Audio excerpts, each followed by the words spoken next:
ready? Yeah. Is that going? That's going. This is going. Let's squeeze in here. So we're wind breaking. We've woken up to a bit of a storm. Yeah.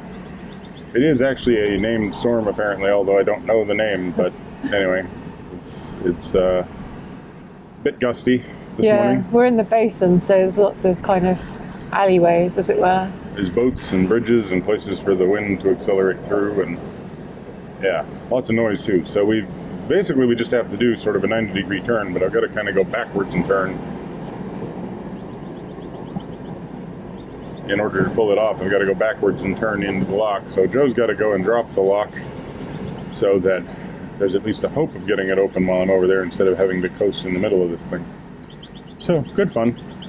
We've arranged with a viewer who helped us out on the Wigan flight, Mike, to come out, and he's going to help us up the Rochdale 9, although I think he's going to do the Rochdale 6, because we're doing the first 3. Well, then he might stay and do the next 2. I don't know what his plans are, but it's just good to have the help. It might be the Rochdale 6 plus 2. Yeah, so anyway, we got to get up 3 locks for 11 o'clock to meet him there. So we better go. In order to do that, we got to get over here. Good fun.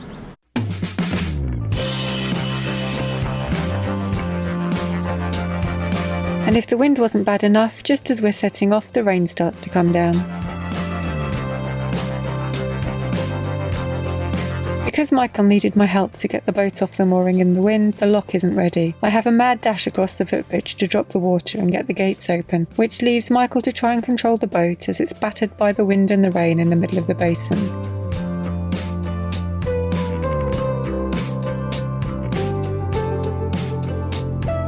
He does try to get it onto the lock landing, but the wind and the suddenly fouled prop have other ideas.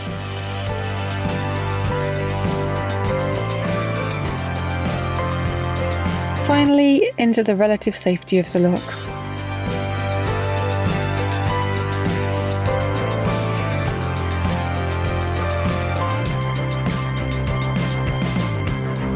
Once I've raised the water, Michael can get down the weed hatch to clear the propeller.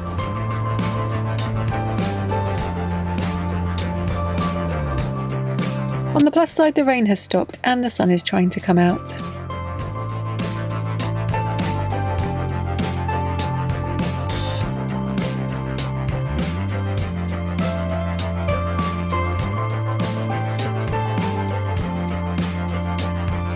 These locks aren't my favourite, as you'll find out, but I do rather like the useful grips on the floor to stop your feet slipping when you open the gates. There's a couple of moorings above the lock if there's no room in the basin. We moored here when we came up the flight last year and it was pretty quiet. There's a few reasons why I don't like these locks, but don't let me put you off coming up the Rochdale Canal. It's well worth the effort. Just be prepared for a few little quirks.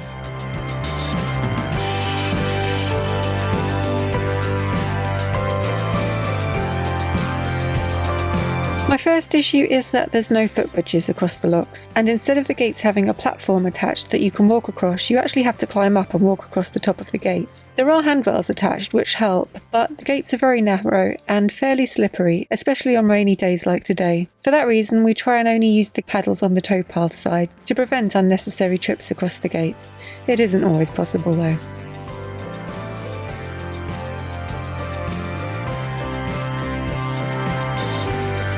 The next reason I dislike these locks is the fact that most of them don't seem to have a bywash, meaning that any excess water from the pound above will just pour over the top of the lock gates. At the top of the 9 locks is Ducky Junction, where the Ashton Canal meets the Rochdale Canal, so effectively you're dealing with the excess water from 2 canals, both of which continue to climb towards the Pennines from here, so in other words, there's a lot of water coming down.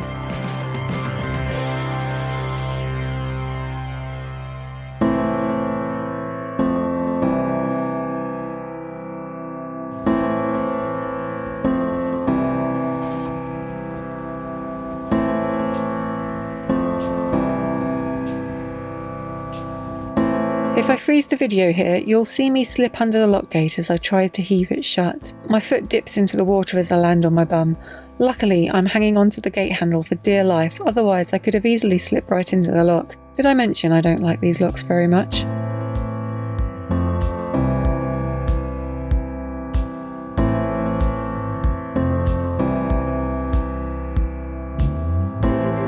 don't film much on this flight, mainly because I'm finding the lock so hard, but also because of the wet weather. Thankfully Mike has now arrived, so we've got some assistance through the rest of the locks.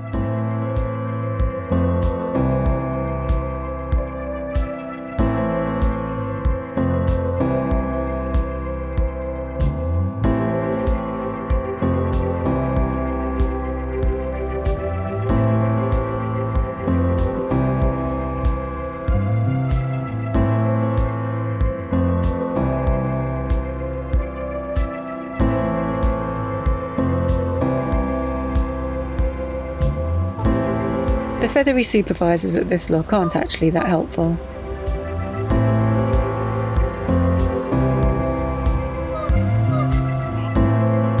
This is Tib Basin and the junction with the now abandoned Manchester and Salford Junction Canal. It linked the Rochdale Canal to the River Orwell below via 4 locks until it was closed in 1922. The canal was only half a mile long and most of that was formed of a tunnel under the city.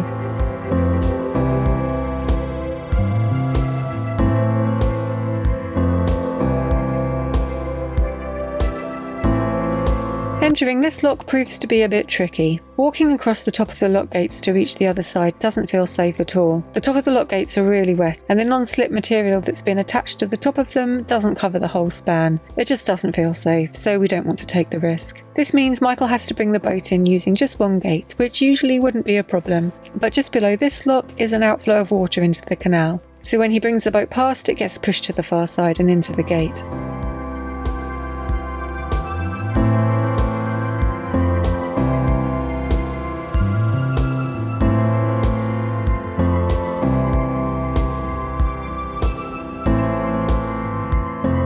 When the boat's high enough in the lock, Michael gets off to open up the paddles on the offside to speed things up.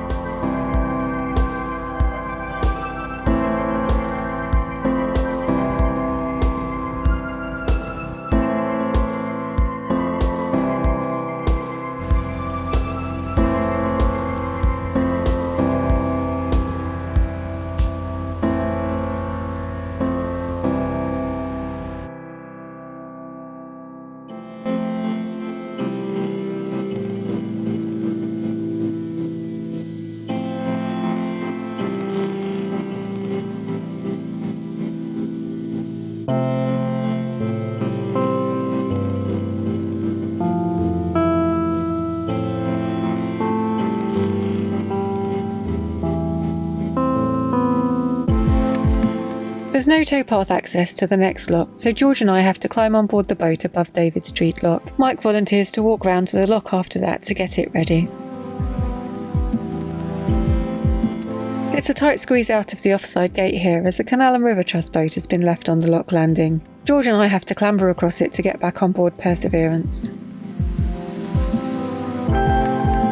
Despite my grumbles, attending the Rochdale 9 is a pretty fascinating trip. We're now travelling parallel to Manchester's famous Canal Street.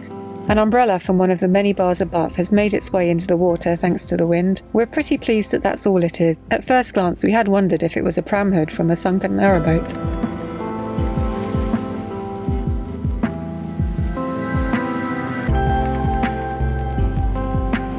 George and I get off the boat to drain the lock, but there's so much water coming down it just won't equalise, and I can't get the gate open to let the boat in. Michael moors up to come and help.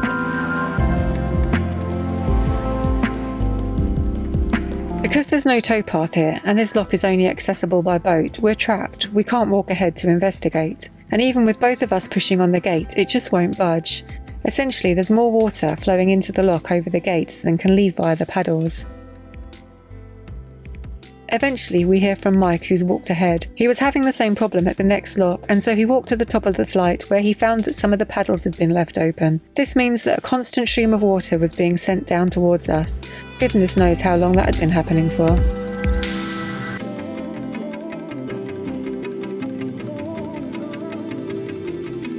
Finally, the barrage of water slows enough for us to get the gates open. We're extra grateful that Mike came to help today. If he hadn't, we would have had to reverse the boat back to the last lock as we were completely stranded.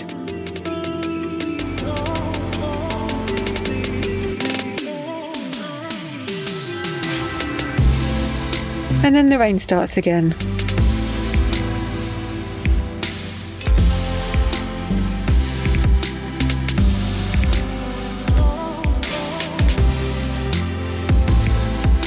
back on board the boat above the lock because still no towpath, and we're in a full-blown squall. Wind and rain are battering us from every direction. This really isn't pleasant. Thank goodness the next lock is the one that's under a building.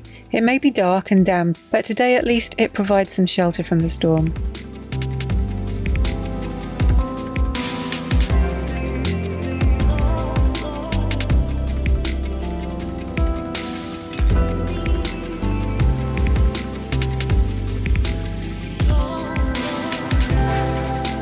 The towpath's back so we can walk from here, but Mike's already got the top lock set and open.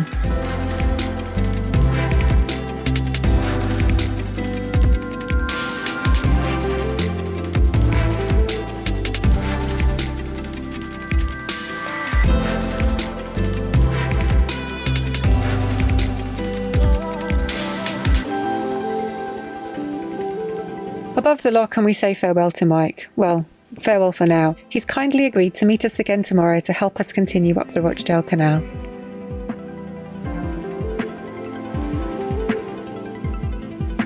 Just 2 more locks to do today before we can moor in New Islington Basin.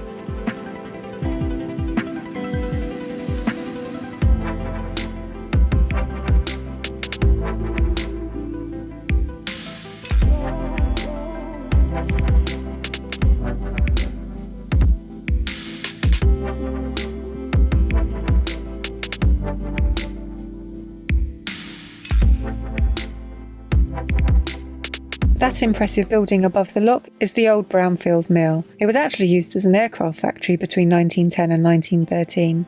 There was also a canal arm here at one point, but it's been filled in.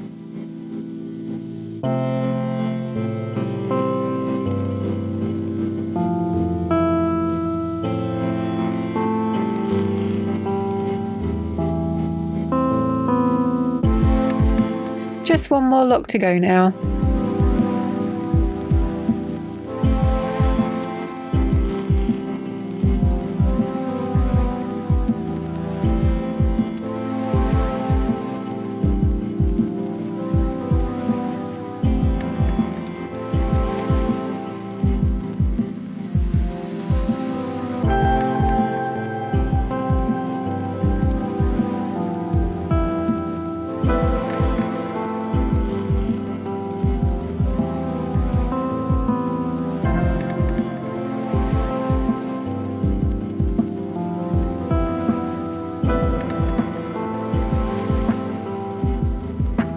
The huge Red Hill Street mills have been restored and converted into apartments.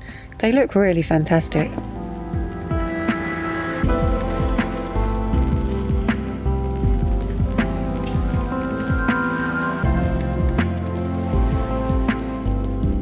Whoops, Michael shoots past the entrance to New Islington Basin, so a little bit of reverse is needed in order for him to make the turn.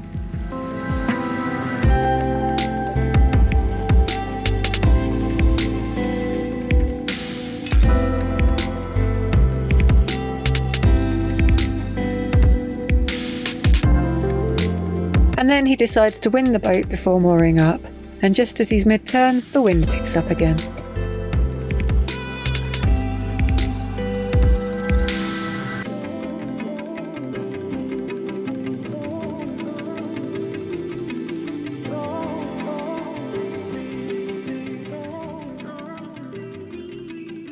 It's been a long day, considering we only did 11 locks. And we've come like maybe not even 2 miles. Yeah. And we were helped the entire way. Well, Yeah. almost the entire way. Mike came out, one of the people that helped us down the Wigan flight, and he actually helped us up the Rochdale 9 last year. That's when we first met him. Yeah. It's huge help, thank you, Mike. Oh my gosh. Like, I don't think we could have done it without him. But like, Especially because we got to one lock where, but like, yeah. after we spoke this morning and we said that the wind was gusting, it started raining as well, but really squally. Yeah. And Joe was like, should we abort? Should we abort? And then all of a sudden it went like completely calm. Like there was still rain coming down, but the wind just died. So that was it. We were like, quick, let's go before the wind comes back. But by the time we had the ropes thrown off and everything, the wind kicked up again. Predictably. And then the rain kicked in again. And then I ran over a rubble sack, so I ended up sitting in the middle of Castlefield Basin, basically just being pushed about by the wind. And the water, because by that time I'd have got the lock open. Yeah. I had a little bit of forward thrust, but not very much. And then you got the lock up, and I was able to get in. And then in the lock, you had to go down the weed hatch in the rain. So that wasn't the best start. Yeah. On a lot of this flight, there's no bywashers. So when there's excess water, it just goes over the lock gates. And when there's more water coming over the top lock gate than you can let out during the bottom, it takes ages to equalise. And on the ones that do have a bywash, it's just like a rocket coming sideways. Yeah. So we had a couple. We had one rocket facing left, one rocket facing right. And they're just heavy. They are not the easiest wide locks. No. But the one good thing about them is they're really long. I think they're like 72 foot. Yeah, there's plenty of room. We never have to worry about like running into anything really. Which is good because there is a lot of water coming over. Yeah. So we can basically just sort of hang back and as the ground paddles. And it is ground paddles on, I think, all but the bottom one. The bottom one was the one that had door paddles. Yeah. And the ground paddles make it so that you raise fairly gently. Yeah. You always want to open the one that's on the same side as the boat, and then it sort of holds you against the wall most of the way up. Although it helps to equalize them by opening them both. But yeah, everything was so slippery, I didn't want you walking across anything. Yeah, there's no bridges, and some of the, so you have to walk across the gates, and some of the gates are okay. They've got like handrails, but some of the handrails lean across the gate, so you can't stand up straight. Yeah. And they're so thin, and some of them don't have gripper on them. So, oh yeah, and then that was it. Was it the second lock when the boat went out, and I was pulling the gate, so the gate was wide open, and I was holding onto it and leaning back to pull, and then my feet just went out from under me, like. Oh, and I heard you squeal. Yeah, out over the canal, and I could just see myself like slithering all the way round into the canal. So there was a moment of panic, but I managed to stop myself. I heard this high-pitched squeal, and I was like, "Was that a siren or something?" And then I looked back, and Joe's sitting on the ground with her foot in the water.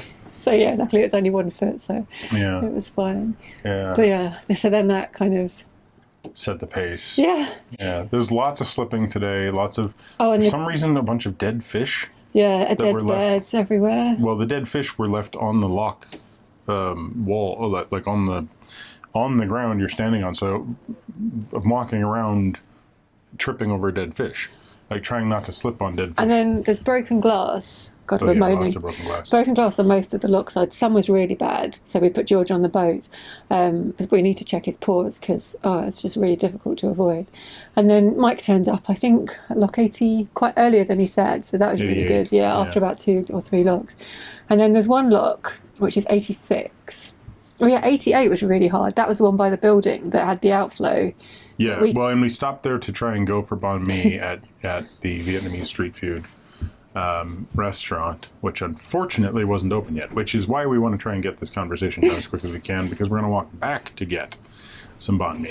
And also, it's Manchester, so like from one lock to the next, it would go blue sky to incredibly rainy buffeting and massive winds to blue sky. It's like, oh, I'm too hot, I'm too cold, I'm too hot, I'm too wet. So it's like rain jacket off.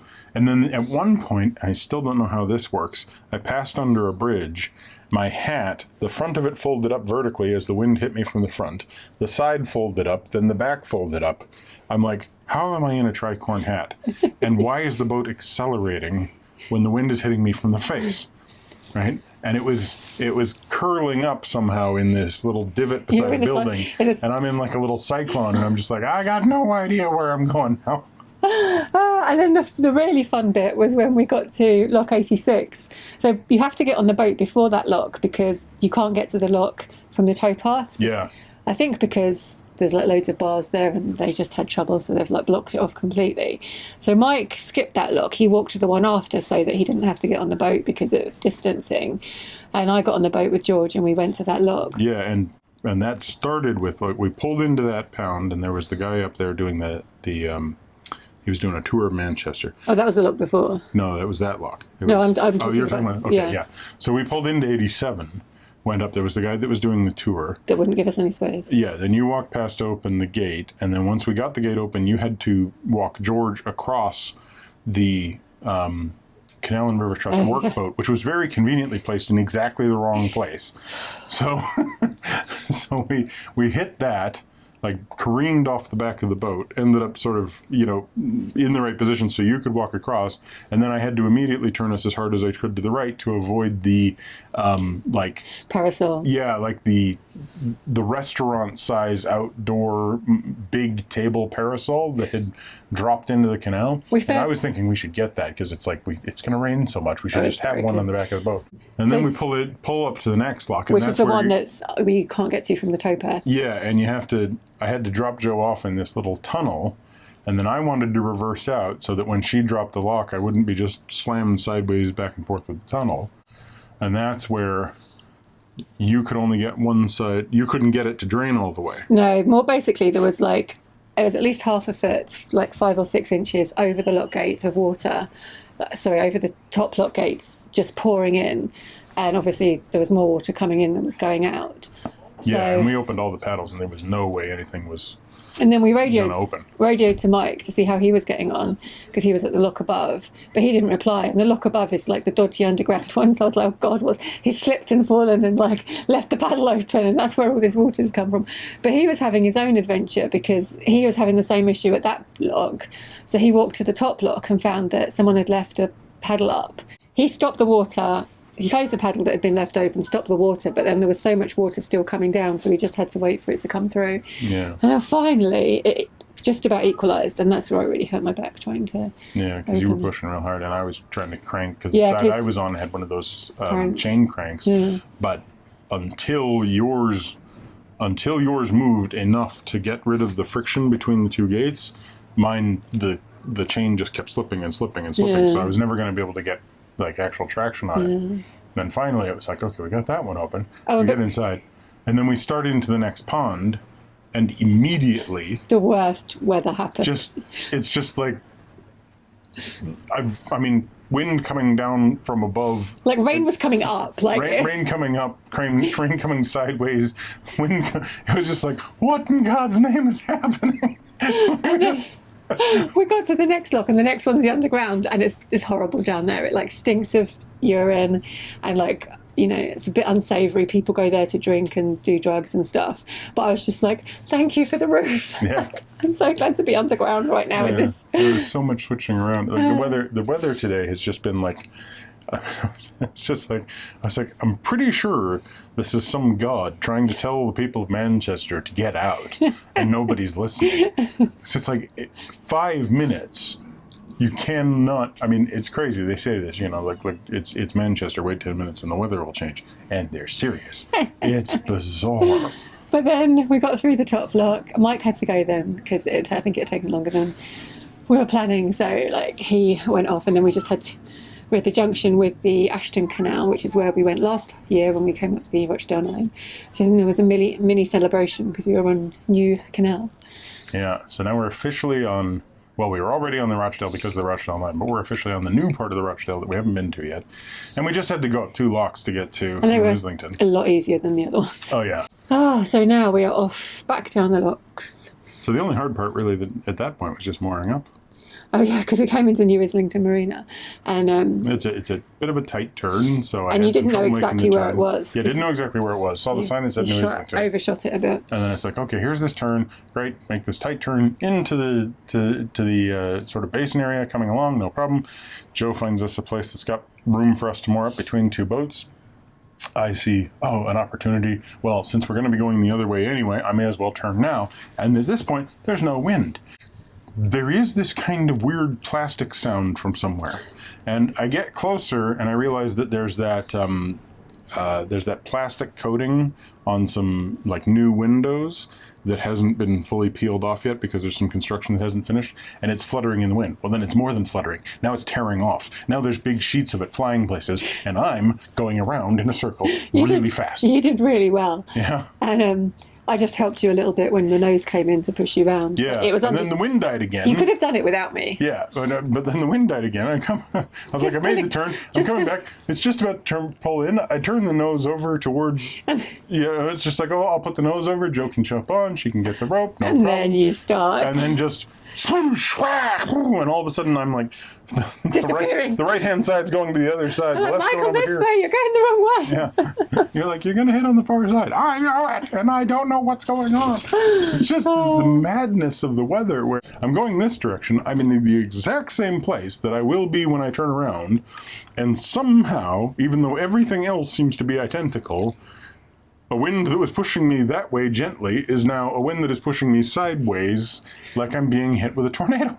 It's just unbelievable. Right, and my stomach is grumbling. Let's go. Yeah, so now we're on our way for Vietnamese food. The best Vietnamese food in Manchester. Yeah. It's the Banh Mi restaurant. It says Vietnamese street food on the site, and it's absolutely worthwhile. So, yeah. Thanks for watching. Give us a thumbs up. Comment down below, especially if you like Banh Mi. Subscribe if you haven't already. Subscribe to Minimalist Maxwell Velocity if you want to see the time-lapse of this eventually. And click that bell if you want to get the notifications. That didn't work. Yeah, I'm not redoing it. Let's go again. Notifications. It'll do. I'm not sure what happened there, but just, it'll do. But,